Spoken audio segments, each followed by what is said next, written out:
My son is not. He go to work. He doesn't want to eat at home. He wants to eat outside. Yeah, so we eat.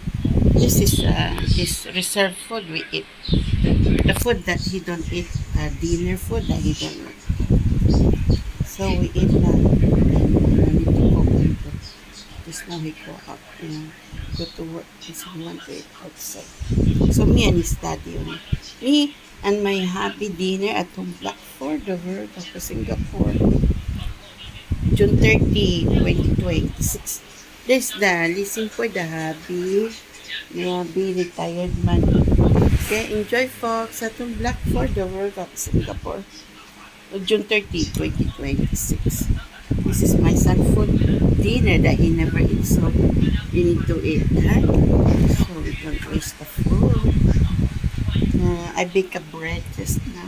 Okay, this is carrots, ready carrots with the potato and apple. Okay, bread. Yeah. Enjoy folks. I don't black for the World Cup of Singapore. June 30, 2026. Enjoy Singapore. My son go to work. Okay, enjoy Singapore.